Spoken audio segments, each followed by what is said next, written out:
What is going on, you guys? My name is Rayge, and we are back today with a quick last-minute blog update here.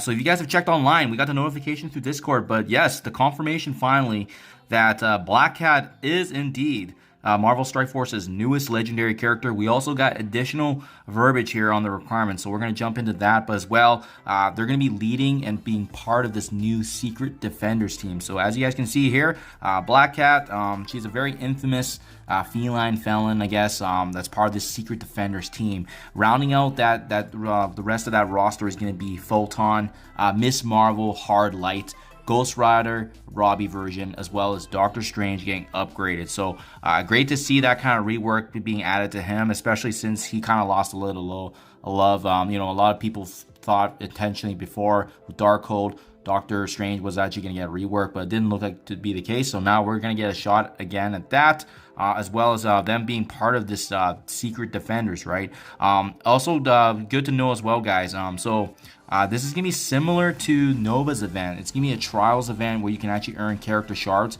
similar to Nova. Difficulty 5 is going to actually require Knowhere, including Nova himself, and as well or Sinister 6 characters. So Sinister 6 is made up of a lot of characters, which is great for that arsenal. However, the only downside is that they haven't gotten a lot of love. Dr. Octopus being a legendary, but that isn't even really relevant in the game anymore. So it's great to see that they're gonna get some value at least, but they've been so hard, power crept in the game that they're not gonna have some good stats for going through these events. I will say though, Swarm, most recently being reworked as part of that infestation team, he's gonna get a lot more value here just because of Swarm being revised, and as well he's gonna be able to get slotted into the Sinister 6 category and adding obviously here to the upcoming Trials event featuring Black Cat. But on that note too, guys, it's great. We got actually a sneak peek here of just a little bit of background on Black Cat, as well as her actual breakdown in her kit. So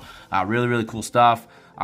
She is a legendary brawler for this team. She's gonna essentially specialize in taking down positive effects, turn meter manipulation, which is huge, as well as adding into that piercing damage. So she can steal positive effects, do damage, and then as well she also has these awakened abilities, kind of what we've seen with the recent legendaries, and it looks like she's going to be adding a new twist to the mirror matches in arena. So that's really good stuff to know. Her trait specifically, she's a villain in city, that's also skill, and as well as part of that Spider-Verse category as well. So that's been a growing meta for sure.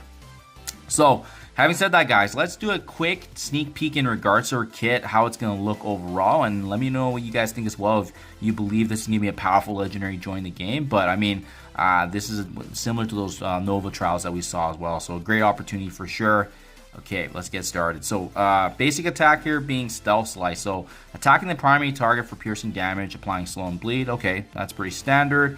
Nothing that we haven't seen from other characters, but however, what's different is she's actually going to be reducing the speed bar on the primary target by 5%, and she also fills up her own speed bar too. So it's almost kind of like taking it away and adding it for herself. She also gains stealth as a natural protection if she has lower HP, and she does get charges. So let's take a look at what that charge mechanic is going to be. For her Awakened Basic though, on Arena Offense, if you're using her, her attack does ignore defense up. So we know this is going to be more of an offensively based Arena team. And as well, it looks like the ISO weight, counter, and assist all had a similar mechanic of applying the slow and bleed, in addition to reducing the speed bar and adding that back for herself. Okay, good stuff. So her special, Bad Luck for You, attacking primary target for piercing damage. She's going to also apply the detrimental trauma, bleed, disruption, and stun all at the same time. She's going to be copying and clearing positive effects. And again, I do believe this is just to the primary target. She also will reduce that speed bar by 10% once again, and this attack does change as well.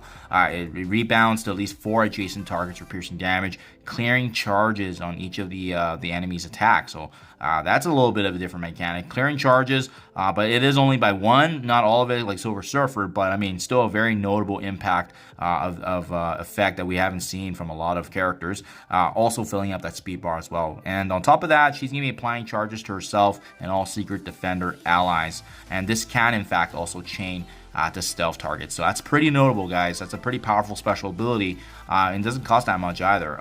Ultimate, ill-gotten gain. So do the following actions to the primary target.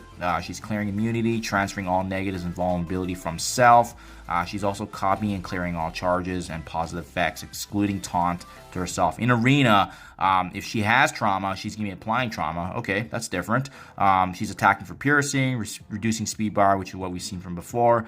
And as well, she's also going to be able to gain immunity in Arena. If she has Safeguard, she's going to gain Safeguard as well. Enemies attacked by this attack cannot be revived.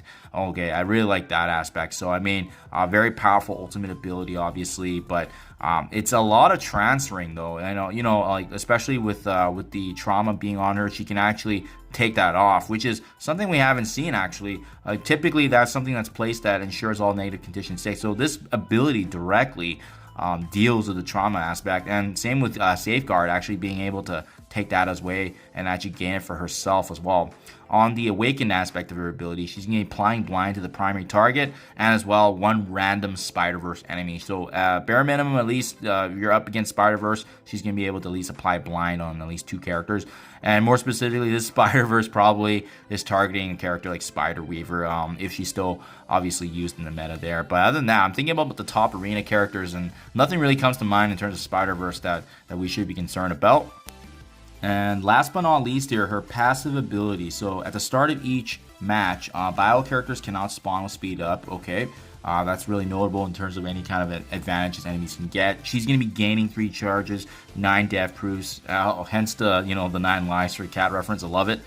In Arena, she's going to be applying Safeguard to herself and all Secret Defender allies. So clearing revive from all enemies, gaining 1000% focus for this action as well. If any enemy had revive once, she's also going to be gaining revive once as well. So on any turn, if this character has 5 or more charges, she's going to be able to clear all negative effects from this character and heal for a 30% of her max HP. So we definitely want high reds on her. She's also going to get that speed bar increase there. So that now we finally know what the charges do. But that's really cool. She has 9 death proofs. Her charges are essentially used to clear negatives and heal. In addition to that, she's gaining Safeguard up to a maximum of 2 times, and then as well losing the 5 charges. So that's really why you want to build up the charges as much as possible. It's so that way she can actually utilize this secondary aspect. When she does have death proof, herself and all Secret Defenders cannot have any of their speed bar reduced. Okay, that's really good protection as well. Each death proof, she's gonna be gaining armor and a chance to counterattack. So hence why you want the death proofs on her as much as possible, and she's gonna be getting 9 of it right away.